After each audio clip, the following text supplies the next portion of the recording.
Good morning times turn off Bharat पर fit India का super hit bulletin आप देख रहे हैं। आपके साथ खबरों में मैं हूं साक्षी मिश्रा। गुड मॉर्निंग, मैं हूं आपके साथ श्वेता श्रीवास्तव। तो देश दुनिया की हर एक खबर लेकर एक बार फिर से हम आपके सामने हाजिर हैं। तो रोज की तरह एक बार फिर से आपका फेवरेट मॉर्निंग बुलेटिन लेकर हम दोनों हाजिर हैं। देश दुनिया की तमाम बड़ी खबरें आपको बताने के लिए बने रहिए हमारे साथ।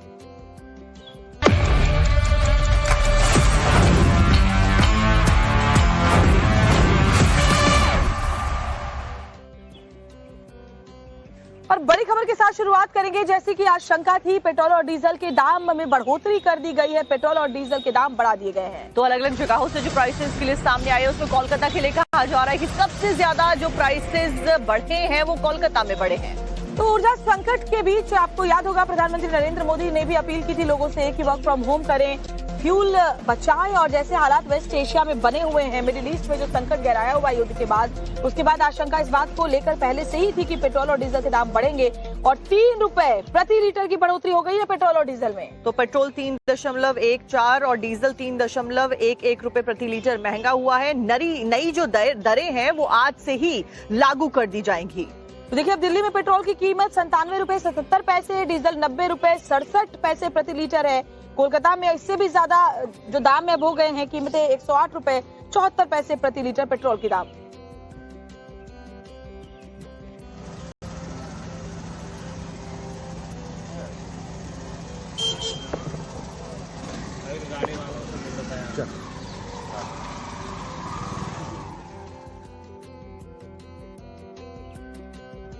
तो ये हम आपको कीमतें बता रहे हैं अलग अलग शहरों की। देखिए, मुंबई की अगर बात करें तो 106 रुपए 68 पैसे प्रति लीटर हो गया है पेट्रोल। तो डीजल 93 रुपए 14 पैसे प्रति लीटर हो गया है। और इसी के साथ में दिल्ली में 97.77 रुपए प्रति लीटर हो गया है और करीबन 98 रुपए यानी कि। और कोलकाता में 108.74 पैसे महंगा किया गया है। मुंबई में 106.68 पैसे, चेन्नई में 103.67 पैसे पेट्रोल को महंगा किया गया है। तो 3 रुपए की बढ़ोतरी की गई है पेट्रोल और डीजल के दामों में। जाहिर तौर पर डीजल के जब दाम बढ़ते हैं, ट्रांसपोर्टेशन महंगा होता है, ढुलाई महंगी होती है और फिर रोजमर्रा की चीजों पर इसका असर पड़ता है। महंगाई बढ़ती यानी आम जनता के लिए एक बड़ी मार इसको के तौर पर देखा जाएगा। हालांकि जब से मिडिल ईस्ट में संकट गहराया है, बहुत वक्त तक राहत देने की कोशिश सरकार ने की, लेकिन आशंका इस तरह की थी कि कभी भी ऐसा हो सकता है और वही हुआ। प्रधानमंत्री ने भी अपनी अपील में कई बार इस बात का जिक्र किया कि मुश्किल घड़ी है और हम सबको इसको लेकर के अब एहतियात बरतने की जरूरत है। तो आप देखिए कि पश्चिम एशिया में युद्ध से ईंधन आपूर्ति में किल्लत से उसकी बढ़ती कीमतों का बोझ अब उपभोक्ताओं को भी भारत में भुगतना होगा। जैसे कि अंदेशा पिछले कुछ दिनों से लगाया जा रहा था। शुक्रवार सुबह 6 बजे से दिल्ली समेत देश भर में पेट्रोल और डीजल की कीमतों में वृद्धि हो गई है। पेट्रोल के दाम प्रति लीटर 3.14 रुपए बढ़ा दिए गए हैं, वहीं जिससे अब पेट्रोल बढ़कर अगर दिल्ली में बात की जाए तो 97.77 रुपए प्रति लीटर कर दिया गया है। तो महंगाई की मार आम जनता पर पड़ रही है। देखिए, कल 2 रुपए प्रति लीटर दूध के दाम में इजाफा हुआ था। अमूल ने अपने दूध के दाम बढ़ाए थे। तो कल दूध महंगा, आज फ्यूल महंगा। तो जो बेसिक जरूरतें हैं वो महंगी होती जा रही हैं। महंगाई की मार आम जनता पर पड़ रही है और इसी तरह की आशंका गहराई हुई थी। युद्ध के संकट के बीच कच्चे तेल की आपूर्ति को लेकर के संकट था और अब बड़ी खबर ये है, देखिए सरकार भी लगातार कह रही है कि वर्क फ्रॉम होम को प्राथमिकता दी जाए, कारपूल को प्राथमिकता दी जाए, पब्लिक ट्रांसपोर्ट को प्राथमिकता दी जाए, ताकि जो फ्यूल संकट से देश दो चार हो रहा है उससे पार पाया जाए मिल करके।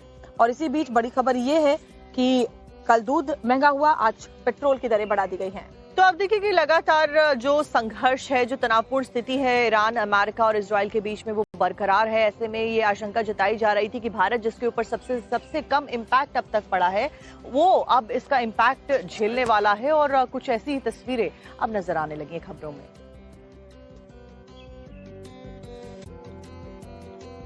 ब्रेक के बाद स्वागत है आपका। आप देख रहे हैं फिट इंडिया का सुपर हिट बुलेटिन और बड़ी खबर आपको बताते हैं, जहां पेट्रोल और डीजल के दाम में बढ़ोतरी की गई है। 3 रुपए प्रति लीटर तक का इजाफा कर दिया गया है। वहीं उसी के साथ में सीएनजी के दामों में भी बढ़ोतरी कर दी गई है। अब आपको सीएनजी भरवाना भी पेट्रोल डीजल के साथ साथ में महंगा पड़ने वाला है।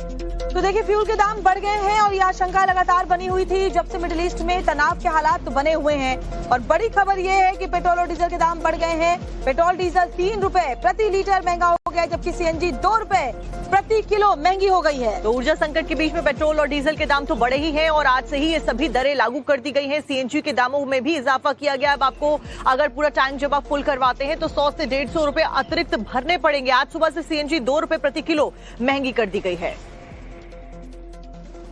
तो आपको हम अलग अलग शहरों के दाम भी दिखाएंगे कि अब कितने पे मिलेगा पेट्रोल और डीजल के लिए, कितने पैसे आपको खर्च करने होंगे। तो अलग अलग शहरों की बात करें, सबसे पहले राजधानी दिल्ली की, तो पेट्रोल 97 रुपए 77 पैसे प्रति लीटर अब इसके लिए चुकाने होंगे। कोलकाता में 108 रुपए 74 पैसे प्रति लीटर अब इसके दाम हो गए हैं। तो दिल्ली में अब पेट्रोल की जो नई कीमत है वो 97.77 पैसे कर दी गई है प्रति लीटर। वहीं दिल्ली में डीजल की नई कीमतें 90.67 रुपए प्रति लीटर कर दी गई हैं। यानी कि कुल मिलाकर ये जो दरें हैं वो आज से ही लागू हो गई हैं और इसमें 3 रुपए से ज्यादा का इजाफा किया गया है। तो पेट्रोल और डीजल दोनों हम आपको दिखा रहे हैं कि और देश भर में 3 रुपए पेट्रोल डीजल के दाम बढ़ गए। पेट्रोल के दाम में 3 रुपए प्रति लीटर की बढ़ोतरी हो गई है, तो डीजल के दाम में भी 3 रुपए प्रति लीटर का इजाफा हो गया है।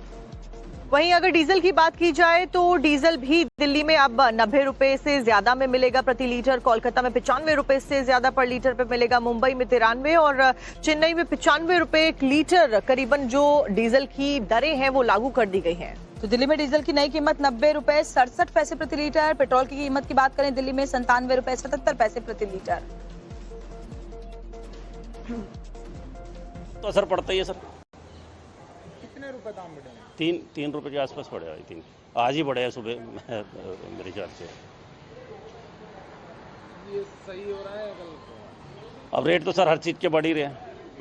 ये वार चल रहा है तो उससे जो प्रॉब्लम हो रही है तो ऑल ओवर ही हो रही है और वो बढ़ना ही है। वो तो हमें भी पता है, आप मतलब प्रिपेयर तो है ही उस चीज़ के लिए भाई कि किस दिन बढ़ेंगे, ये सोचने वाली बात है। लेकिन बढ़ने जरूरत है, ये तो सबको तो पता था। अब इलेक्शन हो जाए तो बढ़ना ही है। पानी और रोजगार पे तो असर पड़ेगा। कोई तो किराया बढ़ नहीं रहा ना, जो भी तो बढ़ा हुआ तो उसमें भी कोई नहीं बढ़ रहा है। पैसे बढ़ रहे, सवारी बढ़ा के पैसा देगी कोई नहीं देगी। एक तो वैसे ही ओला उबर का रेट कम चल रहा है, रेपिडो का कम चल रहा है, ऑटो में कोई नहीं बैठ रहा है। और हम लोग के बढ़ाएगी तो कोई बैठेगा, इसको छोड़कर गांव जाना पड़ेगा, दूसरा रोजी रोजगार सोचना पड़ेगा। कमाई हमारी उतनी है, उससे ज्यादा नहीं है। जो भी कमाएंगे, चाहे 1000 कमाए या 2000 कमाए, उससे ज्यादा लेके जाएंगे नहीं। बजट हमारा उतना ही होता है। एक टाइम था जिस टाइम पे हम लोग कुछ पैसे बचा लेते थे, आज के टाइम पे बचता नहीं है। आप मानो ना मानो, मैं यूँ कहोगे तो ऐसे, ये गाड़ी अगर यहाँ खड़ी है तो इस वजह से खड़ी है कि मैं वहाँ पे 50 रुपए नहीं दे पाया हूँ।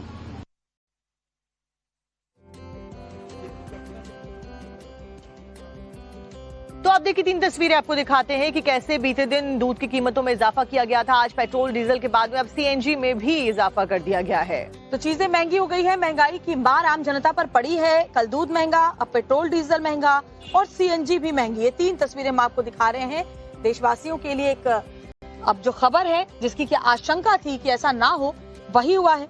और मिडिल ईस्ट में जो संकट गहराया हुआ है उसका असर अब आखिरकार देश में भी पड़ता हुआ। कल दूध महंगा, पेट्रोल डीजल महंगा और सीएनजी भी महंगी हो गई है। अब आप सोचिए कि ये सब चीजें जब महंगी होती हैं तो जाहिर तौर पर कई सारी चीजों के ऊपर डायरेक्ट इम्पैक्ट डालेंगी, जिसमें ट्रांसपोर्टेशन शामिल है। रेस्टोरेंट्स, ओला, उबर, इन सभी चीजों के ऊपर अब आपको ज्यादा पैसे देने पड़ेंगे आने वाले समय में। और नियामिका सिंह हमारी संवाददाता दिल्ली से हमारे साथ जुड़ी हुई है। नियामिका, इस बात को लेकर पहले से ही आशंका थी कि पेट्रोल और डीजल के दाम बढ़ जाएंगे। फिलहाल दिल्ली में लोग क्या कह रहे हैं? अगर आप किसी पेट्रोल पंप के आसपास हैं तो वहां लोगों से बात करने की कोशिश कीजिए।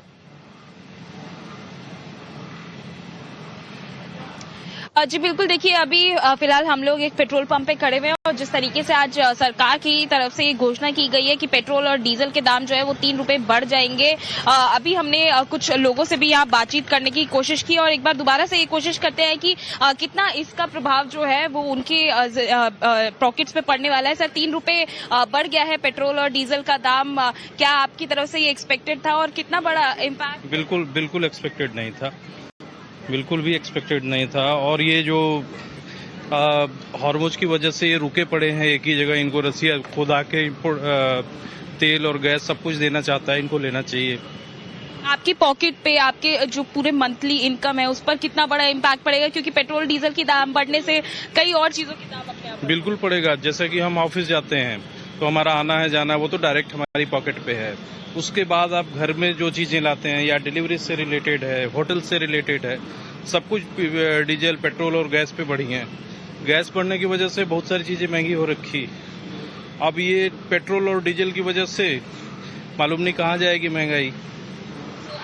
जिस तरीके से यहाँ पर लोग भी जो हैं वो सुबह सुबह में पेट्रोल और डीजल लेने के लिए आए हैं, लेकिन उनको भी काफी जो है इस चीज से प्रभावित वो होते हुए नजर आ रहे हैं। उनका ये कहना है कि एक्सपेक्टेड तो था, लेकिन ये भी तय है कि इससे उनका खर्चा जो है वो बढ़ने वाला है, क्योंकि पेट्रोल डीजल के दाम बढ़ने से और भी कई चीजें हैं जिनके दाम अपने आप बढ़ जाएंगे। और भी कुछ लोग हैं, उनसे भी बात करने की कोशिश करेंगे। भाई, आप क्या कहना चाहेंगे? डीजल और सीएनजी जब सारे तरीके के फ्यूल महंगे हो जाएंगे तो जाहिर तौर पर जो इम्पैक्ट है वो सभी लोगों के ऊपर पड़ने वाला है, चाहे वो पब्लिक ट्रांसपोर्ट इस्तेमाल करने वाले लोग हों या फिर वो प्राइवेट व्हीकल्स इस्तेमाल करने वाले लोग हों। बहुत बहुत शुक्रिया नियामिका आपका जानकारी देने के लिए। और चलिए अब बात उस खबर की जिसने पूरे देश को झकझोर कर रख दिया है, नीट पेपर लीक का मामला। जी हाँ, जहां शिक्षा मंत्री धर्मेंद्र प्रधान के आवास पर बड़ी बैठक हुई है। तो इस बैठक में सीबीएसई बोर्ड के कई बड़े जो अध्यक्ष हैं वो मौजूद रहे। जानकारी के मुताबिक हाई लेवल मीटिंग हुई है और नीट री एग्जाम को फुल प्रूफ बनाने पर चर्चा यहां पर की गई है। तो नीट परीक्षा की नई तारीख को लेकर के भी मंथन हुआ। धर्मेंद्र प्रधान के घर के बैठक में एनटीए के डीजी भी शामिल हुए और हाई लेवल ये मीटिंग हुई है। री एग्जाम को लेकर के भी बातचीत हुई और कैसे अब आगे इस तरह से पेपर लीक की घटनाएं सामने न आए, इसको लेकर के भी बात। अब पछताए होत क्या जब चिड़िया चुग गई खेत।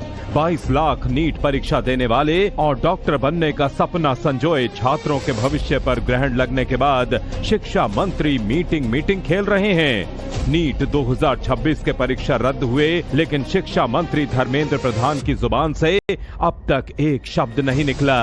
माननीय मौन व्रत धारण किए हुए हैं।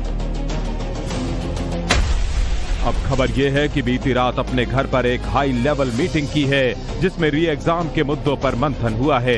इस बैठक में उच्च शिक्षा विभाग के सचिव, स्कूल शिक्षा विभाग के सचिव, एनटीए के डीजी, सीबीएसई के अध्यक्ष के अलावा केंद्रीय विद्यालय संगठन और नवोदय विद्यालय समिति के कमिश्नर समेत अन्य उच्च अधिकारी मौजूद रहे।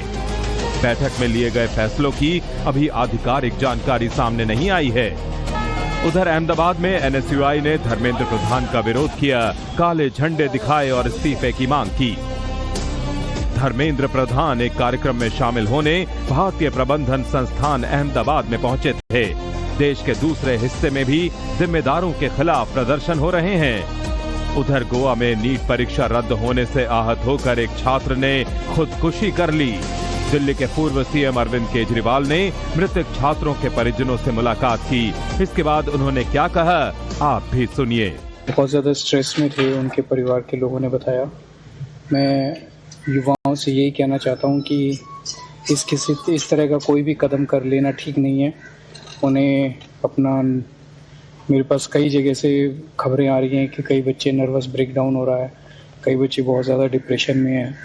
तो मैं सभी बच्चों से ये कहना चाहता हूं कि आप युवा हैं, इस देश की उम्मीद हैं और आप लोगों को इस तरह का कोई भी एक्सट्रीम स्टेप नहीं लेना, संघर्ष करना है।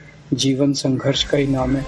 इसके साथ ही उन्होंने पेपर लीक मामले में सीबीआई की जांच पर भी सवाल उठाए और कहा कि सीबीआई तो सरकार को रिपोर्ट करती है और इसमें सरकार के लोग ही शामिल हैं। सब लोग मिलकर संघर्ष करेंगे और इसका समाधान निकालेंगे। आपके बारे में नीट एग्जाम कैंसिल होनी चाहिए या चालू रहनी चाहिए? वो नीट की एग्जाम नहीं, कैंसिल तो हो गई है। नहीं, आगे भी पर ऐसे इस तरह से ये जो चल रहा है ये ठीक नहीं चल रहा है देश के अंदर। अगर साल दर साल बार बार नीट के एग्जाम कैंसिल हो रहे हैं तो सब जाहिर तौर पे कोई छोटे मोटे लोग शामिल नहीं है इसमें, बहुत सारे लोग, बहुत बड़े बड़े लोग शामिल हैं। कल जब एक व्यक्ति पकड़ा गया, उसे जब पुलिस ले जा रही है तो उसे वो खुद ही कैमरा में लोगों को बोल रहा है कि आप छोटे छोटे लोगों को क्यों पकड़ रहे हैं, बड़े लोगों को क्यों नहीं पकड़ रहे हैं। तो बड़े लोगों को कैसे पकड़ा जाएगा, क्योंकि बड़े लोग, सारी मशीनरी बड़े लोगों के कंट्रोल में है। तो युवाओं को इसके बारे में आंदोलन करना पड़ेगा, तभी इसका कुछ समझ। जो पकड़ा गया है वो बीजेपी के लीडर है, वो आप उसके मैं तो बार बार बोल ही रहा हूँ कि इसके अंदर जो भी पेपर्स कैंसिल हो रहे हैं बीजेपी की सरकारों में हो रहे हैं। नीट के पेपर कैंसिल हो रहे हैं, उसमें पता चलता है कि बीजेपी की लीडर्स शामिल हैं। तो इसमें सीबीआई भी क्या करेगी? सीबीआई तो बीजेपी की सरकारों को रिपोर्ट करती है। तो सीबीआई को जो जांच दी है, इस जांच पे किसी को कोई भरोसा नहीं है। सीबीआई तो इस पे लीपापोती करके सबको छोड़ देगी, 3-4 महीने में सारे छूट जाएंगे। कुल मिलाकर लाखों छात्र और उनके पेरेंट्स परेशान हैं, लेकिन नई तारीख कब आएगी, अब फिर से कैसे निष्पक्ष परीक्षा होगी, इसका कोई प्लान अब तक सामने नहीं आया है। और ये पहली बार नहीं है जब पेपर लीक हुआ है, परीक्षा में गड़बड़ी हुई है। हर बार और बार बार यही कहानी दोहराई जाती है। नीट पेपर लीक के पूरे मामले को लेकर सीबीआई बहुत ज्यादा एक्टिव मोड में नजर आ रही है। अलग अलग जगहों से 7 लोगों को गिरफ्तार भी किया गया है। लेकिन सवाल यह है कि छोटे छोटे प्यादों की गिरफ्तारी से क्या होगा? जो असली रंग मास्टर है वो कहां फरार है? ये बड़ा सवाल है। 22 लाख से ज्यादा छात्रों का सपना नीट पेपर लीक से चूर चूर हो गया है। नीट 2026 परीक्षा रद्द हो गई है। सीबीआई मामले की जांच में जुटी है। कहने को अब तक देश के अलग अलग जगहों से 7 गिरफ्तारियां भी हुई हैं। लगातार महाराष्ट्र से राजस्थान और दिल्ली एनसीआर में भी छापेमारी हो रही है और बड़े खुलासे हो रहे हैं। लेकिन सबसे बड़ा सवाल यह है कि क्या बड़ी मछलियां पकड़ में आएंगी? दिल्ली की राउज एवेन्यू कोर्ट ने 5 मुख्य आरोपियों को 7 दिन की सीबीआई कस्टडी में भेजा है। अब तक जिन आरोपियों की गिरफ्तारी हुई है, सीबीआई के गिरफ्त में आरोपी शुभम खैरनार नासिक, दिनेश बेवल जयपुर, यश यादव गुरुग्राम, धनंजय लोखंडे अहिल्यानगर, मनीषा वाघमारे पुणे। कई अन्य संदिग्धों से सीबीआई की टीम पूछताछ कर रही है। मुख्य साजिशकर्ता की तलाश में जुटी है। अहिल्यानगर से गिरफ्तार धनंजय लोखंडे नासिक से गिरफ्तार हुए शुभम खैरनार का करीबी है। धनंजय ऐसे लोगों को आइडेंटिफाई करने का काम करता था जिन्हें नीट पेपर बेचा जा सकता था। पुणे से गिरफ्तार मनीषा वाघमारे मनीषा धनंजय के संपर्क में रहती थी। पुणे पुलिस सूत्रों के मुताबिक मनीषा और धनंजय एक दूसरे को कई सालों से जानते थे और दोनों के बीच समय समय पर पैसों का लेन देन भी हुआ था। सूत्रों का यह भी दावा है कि नीट पेपर लीक मामला चर्चा में आने के बाद धनंजय लोखंडे और मनीषा ने अपने मोबाइल फोन से कई चैट डिलीट कर दी ताकि वो किसी मुसीबत में ना फंसें। पुलिस को शक है कि कई संदिग्ध बातचीत जानबूझकर हटाई गई हैं। सीबीआई ने अब दोनों के मोबाइल फोन जब्त कर उन्हें फॉरेंसिक जांच के लिए भेजा है ताकि डिलीट किए गए चैट्स को रिकवर किया जा सके। जांच एजेंसियों को आशंका है कि इनमें से कुछ delete chat NEET paper leak मामले से जुड़ी हो सकती हैं और अहम जानकारी छिपाने के उद्देश्य से हटाई गई थी। सीबीआई इन सभी 7 आरोपियों से पूछताछ कर इस पूरे नेक्सस को तोड़ने के काम में जुटी है। अब बात बिहार की, जहां लॉ एंड ऑर्डर पर लगातार सवाल उठ रहे हैं। एक के बाद एक मर्डर की वारदात सामने आ रही है। बीती रात भी एक मसाला कारोबारी को गोली मारकर उनकी हत्या कर दी गई। और क्या कुछ खबर है, डिटेल रिपोर्ट में आपको दिखाते हैं। बिहार की राजधानी पटना में बीती रात पूरा इलाका बिजली कटौती के कारण अंधेरे में डूबा था। सिविल डिफेंस की 15 मिनट की ब्लैकआउट मॉक ड्रिल चल रही थी। उसी ब्लैकआउट का फायदा उठाकर अपराधियों ने एक बड़ी वारदात को अंजाम दिया। पटना के नामी मसाला कारोबारी की उनके घर के पास ही गोली मारकर हत्या कर दी गई। गोली सिर में लगने के बाद कारोबारी सीधे जमीन पर गिर गए। मौके पर मौजूद लोगों में दहशत फैल गई, लेकिन अंधेरे के कारण अपराधी आसानी से फरार हो गया। अंधेरा इतना गहरा था कि चश्मदीद हमलावरों का चेहरा तक नहीं देख पाए। क्या ये महज एक इत्तेफाक था या फिर ब्लैकआउट के साथ हत्या की स्क्रिप्ट पहले ही लिखी जा चुकी थी? स्थानीय लोगों का कहना है कि बिजली गुल होने की वजह से सीसीटीवी कैमरे भी बंद थे, जिसका फायदा अपराधियों ने बखूबी उठाया। पुलिस अब मोबाइल टावर, डंप डेटा और इलाके के पुराने अपराधियों की कुंडली खंगाल रही है। सवाल यह है कि क्या अपराधी अब बिजली कटने का इंतजार करते हैं और क्या पटना की सड़कें अब अंधेरे में सुरक्षित नहीं हैं?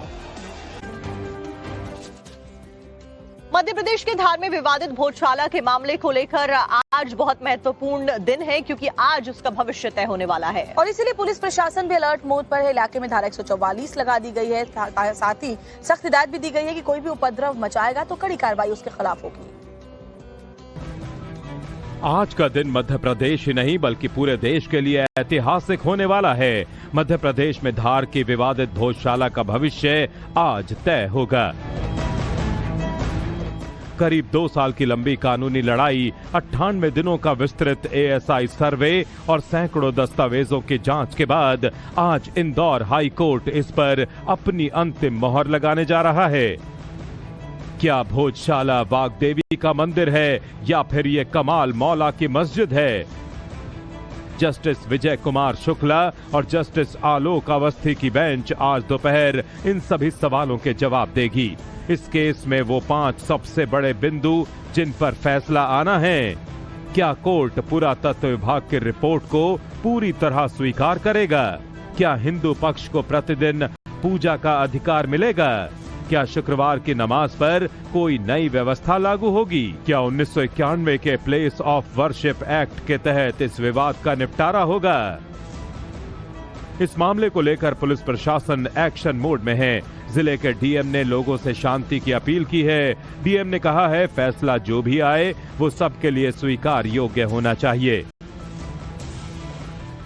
मेरी सभी नागरिकों से अपील है कि जिले में शांति व्यवस्था बनाए रखें। किसी भी प्रकार की भ्रामक जानकारी, अफवाहों पर ध्यान ना दें। ऐसी भ्रामक जानकारी, खबरें, अफवाहों पर जिला प्रशासन अपनी नजर बनाए हुए है। इस संदर्भ में कोई भी अप्रिय जानकारी प्राप्त होती है तो इस पर कड़ी कार्रवाई की जाएगी।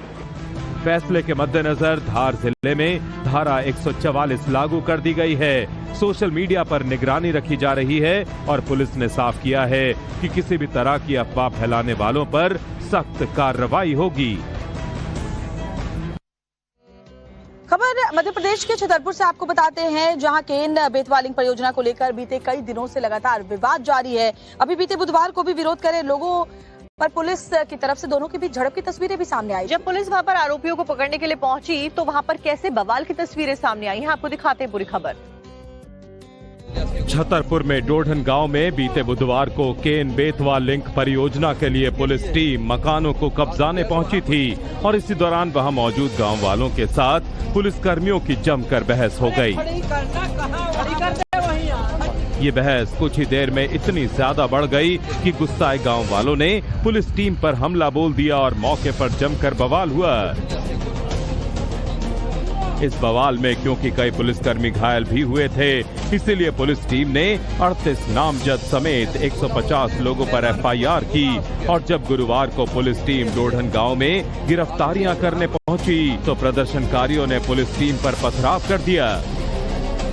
पुलिस टीम को हालात काबू में करने के लिए आंसू गैस के गोले छोड़ने पड़े। उनके द्वारा फिर पथराव किया गया, जिसमें कि चारों ओर से पथराव आने पर पुलिस को अपनी आत्मसुरक्षार्थ अश्रु गैस का उपयोग करना पड़ा, जिससे कि पथराव करने वाले लोग अलग अलग दिशाओं में जाएं और पथराव बंद हो, और इसकी वजह से अश्रु गैस का यथोचित उपयोग किया गया है। इस पथराव और बवाल के बाद पूरे इलाके को छावनी में तब्दील कर दिया गया है और साथ ही डोढन गांव में अतिरिक्त पुलिस बल की तैनाती की गई है ताकि कानून व्यवस्था बनी रहे और केन बेतवा लिंक परियोजना का काम जारी रहे। अरे खड़ी करना कहाँ?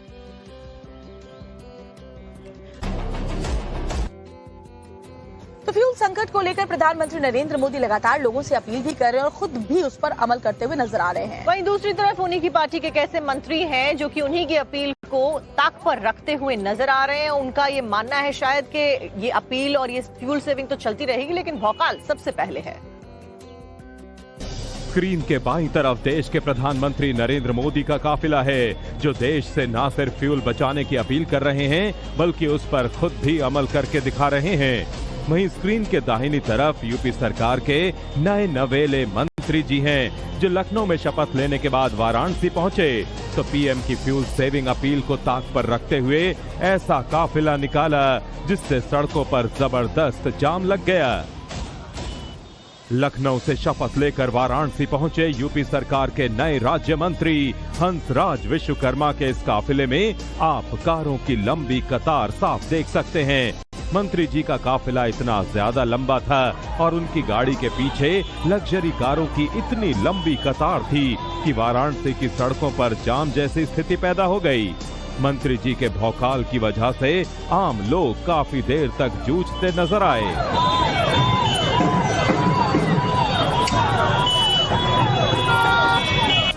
सिर्फ लंबा चौड़ा काफिला ही नहीं, मंत्री जी के समर्थकों ने सड़कों पर खूब ढोल नगाड़े बजाए, आतिशबाजी की। पीएम मोदी की फ्यूल सेविंग अपील पर देश के बड़े बड़े नेताओं ने अपने काफिले की कारें घटा दी। लेकिन प्रधानमंत्री के संसदीय क्षेत्र से 3 बार के बीजेपी जिला अध्यक्ष रहे हंसराज विश्वकर्मा उनकी इस अपील को ही पलीता लगाते दिखे।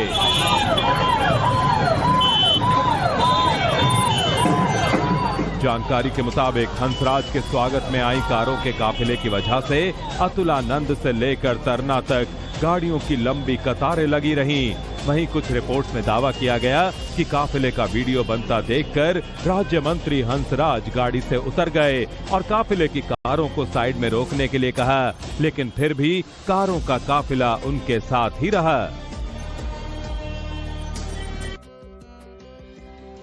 अगर देश के प्रधानमंत्री जनता से हमसे आपसे एक अपील करें और उसके बाद में उन्हीं की पॉलिटिकल पार्टी के जो नेता मंत्री हैं वो इस अपील को ना माने तो जाहिर तौर पर भारतीय जनता पार्टी के लिए एक बड़ा डेंट ये होगा। और इसीलिए अब एक्शन भी शुरू हो गया है। खासतौर पर ऐसे लोग, ऐसे नेता भारतीय जनता पार्टी के जो पीएम की अपील पर अमल करते हुए नजर नहीं आ रहे, उनका नपना भी शुरू हो गया। मध्य प्रदेश में कौन कौन से नेताओं पर एक्शन हुआ है दिखाते हैं रिपोर्ट में आपको।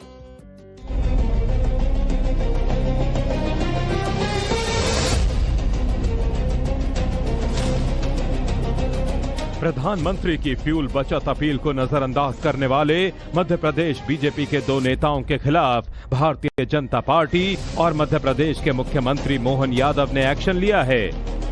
बीजेपी ने एमपी के भिंड से किसान मोर्चा के नवनियुक्त जिला अध्यक्ष सज्जन सिंह यादव को नियुक्ति के महज 18 दिन बाद ही उन्हें पद से हटा दिया है।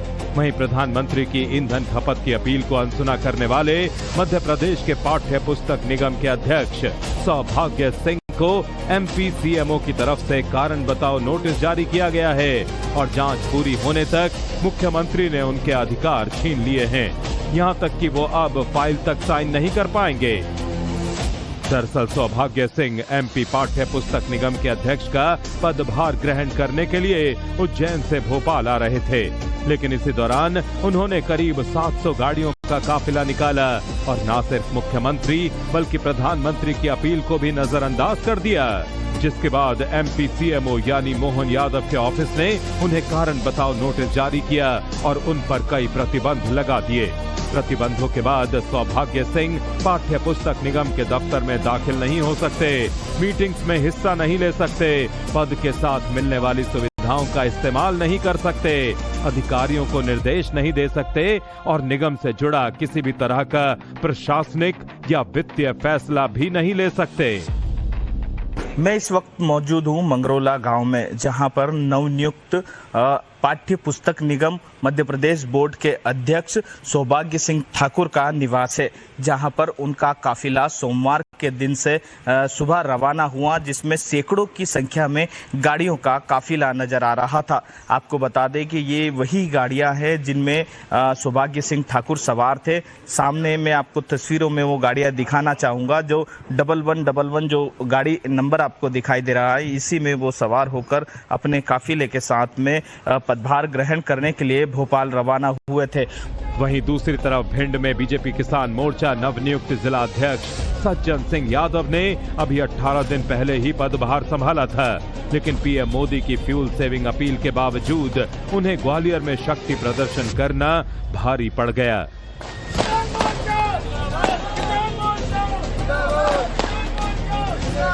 120 गाड़ियों के साथ निकले उनके काफिले पर जब पार्टी ने जवाब मांगा तो सज्जन ने सफाई दी कि उनकी तरफ से किसी को गाड़ी लाने को नहीं कहा गया था, कार्यकर्ता अपनी मर्जी से गाड़ियां लेकर पहुंचे थे।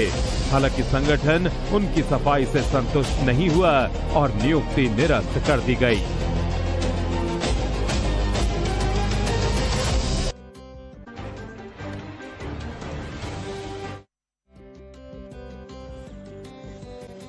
और आज मुख्यमंत्री के रूप में शुभेंदु अधिकारी के नेतृत्व में बीजेपी सरकार विधानसभा में अपना बहुमत साबित करने वाली है। और इस बीच इसके लिए विधानसभा का विशेष सत्र तो बुलाया गया है। बंगाल अब काबा नहीं बल्कि वंदे मातरम गाएगा।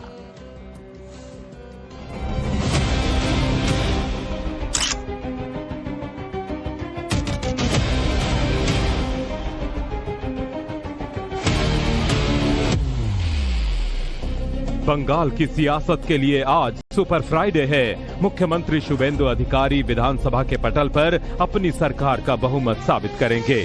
वोटिंग डिवीजन के जरिए होगी या वॉइस वोट के जरिए, ये स्पीकर तय करेंगे। शुभेंदु अधिकारी की अगुवाई में बनी नई सरकार के बहुमत परीक्षण के लिए विधानसभा का विशेष सत्र बुलाया गया है। बंगाल में बीजेपी ने प्रचंड बहुमत हासिल करते हुए 207 सीटों पर जीत दर्ज की है। राज्य में कुल 294 विधानसभा सीटों के लिए सरकार बनाने के लिए जादुई आंकड़ा 148 है, जिसे बीजेपी ने स्पष्ट रूप से पार कर लिया है। उधर पश्चिम बंगाल ने सभी सरकारी स्कूलों में सुबह की सभाओं के दौरान राष्ट्रीय गीत वंदे मातरम गाना अनिवार्य कर दिया है।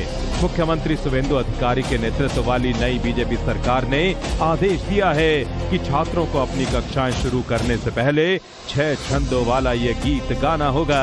सरकार के इस फैसले से आवाम खुश है। उन लोग अभी तो बच्चा है, छोटा है, तो उसके बीच तो ये राष्ट्रीय भावना, राष्ट्रीय गीत, सब कुछ के बारे में तो पहले उनको तो इंट्रोड्यूस किया जाता है। वंदे मातरम ध्वनि से तो हमको कोई बंगाली लोगों का एंड आई थिंक कोई इंडियंस को कोई देमत नहीं होना चाहिए। ये हमारे साहित्य सम्राट जी बंकिम चंद्र चट्टोपाध्याय के एक आनंद मार्च उपन्यास में जब हम लोग फ्रीडम के लिए लड़ रहे थे, वो फ्रीडम के मूवमेंट के फर्स्ट फेज में ये उपन्यास के ये जो संगीत ये पूरे भारत को इकट्ठा करा। इससे पहले बंगाल में स्लॉटर हाउस के लिए शुभेंदु सरकार ने कड़े नियम लागू किए हैं। कुल मिलाकर अब बंगाल में पॉलिटिकली बदलाव हुआ है, उसका असर हर जगह देखने को मिलेगा। पश्चिम बंगाल में भारतीय जनता पार्टी की सरकार के गठन के बाद में शुभेंदु अधिकारी फुल ऑन एक्शन मोड में नजर आ रहे हैं। योगी मॉडल लागू हो चुका है और भ्रष्टाचारियों के खिलाफ में लगातार एक्शन जारी है। यानी योगी मॉडल की तर्ज पर अब अपराधी कोई भी हो बख्शा नहीं जाएगा।